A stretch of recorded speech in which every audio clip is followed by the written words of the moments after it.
चलो बच्चों, let's read this question. The question says match the following. Column 1 में हमारे पास दिया हुआ है ग्राफ्स, कॉलम 2 में हमारे पास दिया हुआ है रिएक्शंस. किस रिएक्शन को रिप्रेजेंट करेगा कौन सा ग्राफ, हमें ये बताना है.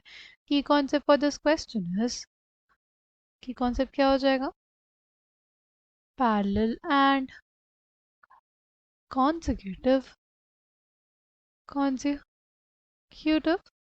reactions. राइट.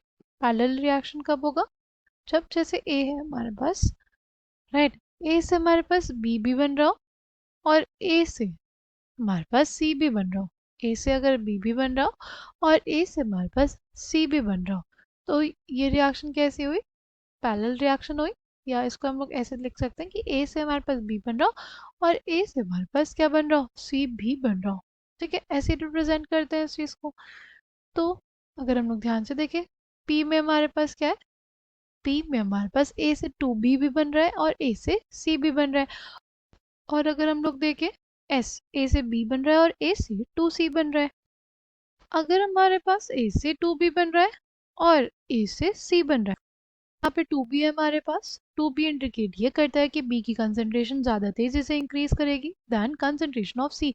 यानी इसके लिए कौन सा ग्राफ पॉसिबल हो सकता है, ये वाला बी पॉसिबल होगा, क्योंकि इसमें क्या हो रहा है, जो हमारे पास रिएक्टेंट है उसकी कंसंट्रेशन डिक्रीज कर रही है, बी और सी दोनों की इंक्रीज कर रही है. ज़्यादा किसकी इंक्रीज करेगी, बी और सी में बी की ज़्यादा करेगी इंक्रीज, राइट. वो उसकी कंसंट्रेशन ज़्यादा तेज़ी से बढ़ रही है, राइट. तो देखो हमारे पास बी का कौन सा करेक्ट हो जाएगा, बी का पी करेक्ट हो जाएगा. बी का पी किस ऑप्शन में है, ऑप्शन सी में है, राइट. तो यानी देर इज अ पॉसिबिलिटी कि हमारे पास ऑप्शन सी क्या हो, करेक्ट हो. अच्छा, अगर बात करते हैं हमारे एस की, तो एस में क्या है, ए से बी बन रहा है और ए से टू सी बन रहा है. यानी इस बार सी जो है, कंसंट्रेशन ऑफ सी इंक्रीज कर रहा है मोर रैपिडली देन बी. यानी हो जाएगा ये सी, ये बी, और हमारे पास जो रिएक्टेंट है उसकी कंसंट्रेशन डिक्रीज करेगी. ऐसा ग्राफ किस केस में दिया हुआ है, ऐसा ग्राफ हमारे पास सी में दिया हुआ है. यानी सी का एस, बी का पी, सी का एस. ठीक. अच्छा, अब हमारे पास है कॉन्जिक्यूटिव रिएक्शंस. और हमारे पास क्या है, कॉन्जिक्यूटिव रिएक्शंस, राइट. एक है ए से बी, बी से सी, और दूसरा है ए से टू बी और फिर सी बन रहा है. ठीक. नाउ अगर इसको ध्यान से देखें, ए से बी हमारे पास रैपिडली बन रहा है, ए से बी हमारे पास टू बी बन रहा है ना, ये इसकी रैपिडली कंसंट्रेशन इंक्रीज हो रही होगी.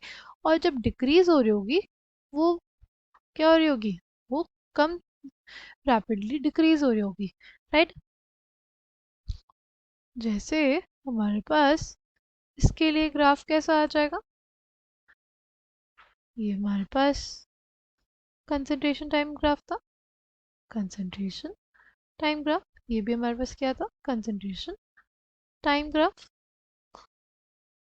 ये भी हमारे पास क्या होगा, कंसंट्रेशन टाइम ग्राफ. ठीक.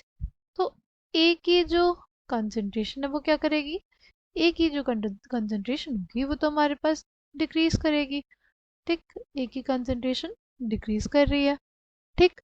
टू बी की अगर बात करते हैं, टू बी बनाना हमारे पास, तो टू बी की इंक्रीज करेगी और फिर क्या होने लग जाएगी, डिक्रीज होने लग जाएगी, क्योंकि हमारे पास क्या है, कंजक्यूटिव रिएक्शन है. ठीक.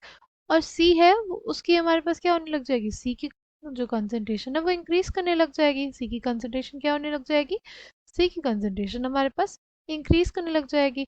ठीक. तो कौन सा ग्राफ इसके लिए हमारे पास करेक्ट आया, कौन सा ऑप्शन, इसमें हमारे पास ए का क्या हो जाएगा, ए का आर हो जाएगा. ठीक. ऑप्शन सी में हमारे पास मेंशन है. अगर नेक्स्ट की बात करते हैं, नेक्स्ट हमारे पास है ए से बी, बी से सी. यानी तो इसमें भी कंसंट्रेशन ऑफ ए क्या होगा, डिक्रीज करेगा. कंसंट्रेशन ऑफ ए तो हमारे पास क्या करेगा, डिक्रीज करेगा. कंसंट्रेशन ऑफ बी क्या होगा, कंसंट्रेशन ऑफ बी भी हमारे पास क्या करेगा, डिक्रीज करेगा, राइट. कंसंट्रेशन ऑफ बी भी हमारे पास क्या करेगा, डिक्रीज करेगा.